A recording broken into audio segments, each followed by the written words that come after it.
first met, and I had a chance to listen to your music, I felt it off top through your performance when we had the event at Sam Ash. Um, and I've been telling people about you. I always share your music all the time, and yeah, yeah, because I want people to understand there's other forms of music that has messages in it, and your music definitely has a message. Tell tell the people who will be watching this about what motivated you, what inspired you to get into the music, and how your life experiences has been able to allow you to make the type of music that you made, gospel hip hop, and have it to the point where even people who don't even listen to gospel hip hop, they listen to Dale. Well, my main inspiration for music was my mother, Linda Faye, man. Um, she would, like, sing to me and all this. Had a beautiful voice, man. Wasn't real loud or anything, man, but it was just real smooth. And so, my concept of understanding music really came from her. And so it's always been something that I wanted to do myself and, get into music. So I started when I was probably about man, literally when I was 6 or 7 years old, man, I could make songs up. I couldn't write them, or nothing like that. But I knew it was almost a sense of freestyling or whatever.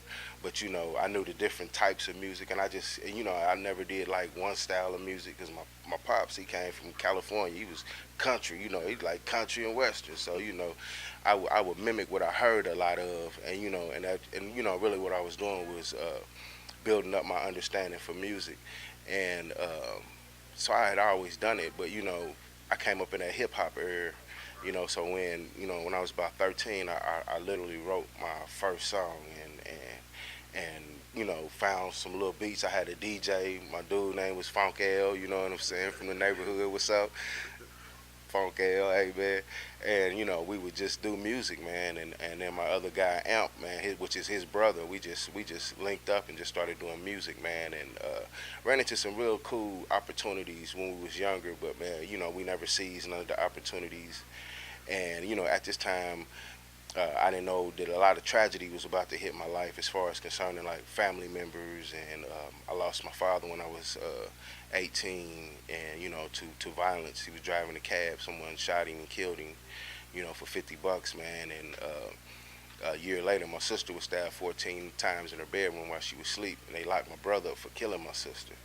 And I know he didn't do it, and I knew it was another situation going on, but I think the grief of it led him to feel like, man, it's my fault type of deal, So he went and did almost a decade in the penitentiary for it, and um, a couple years later, my mother died from congestive heart failure.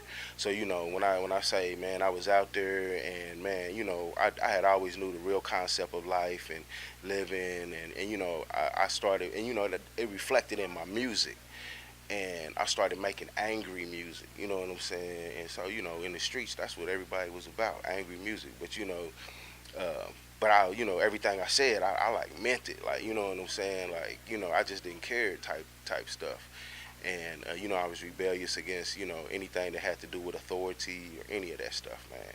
And when I got saved, all of that changed. I remember being in prison and going through the system and picking up a book that was written by Dr. William Bumpus, which is one of my major spiritual fathers, man. A lot of the stuff I know I learned from him and being around him, and it taught me, what I'm saying, how to read the Bible. So I got into the Bible.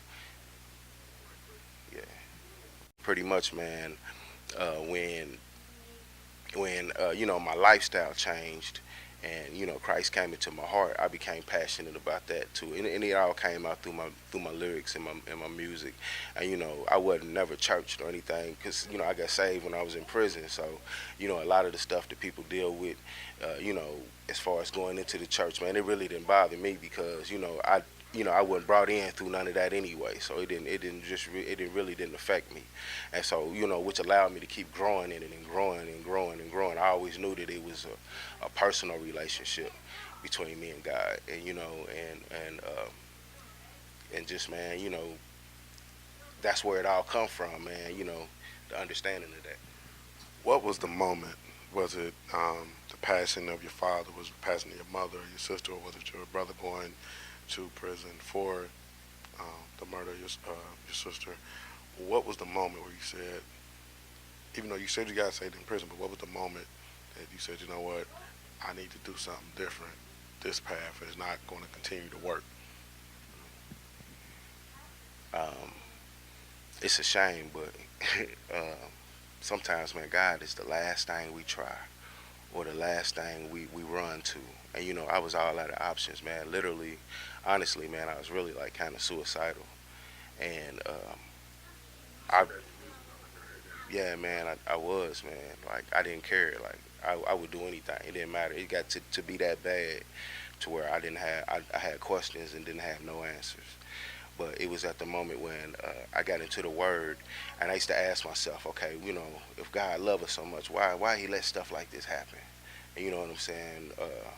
And it wasn't until I understood that there's a such thing as sin in the world, and this is why God calls some of us out, is so that we can be those lights.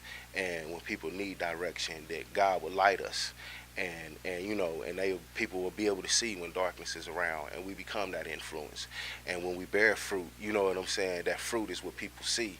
You know, when they don't see love, or they don't see kindness, or they don't see gentleness or meekness, you know what I'm saying, and then you come into an atmosphere and you bearing that fruit, man, that's important. And you know, you'll never know how you'll change somebody's mind who could be a killer, or could be a rapist, or could be, you know what I'm saying, that person to go out and sell drugs to the whole community.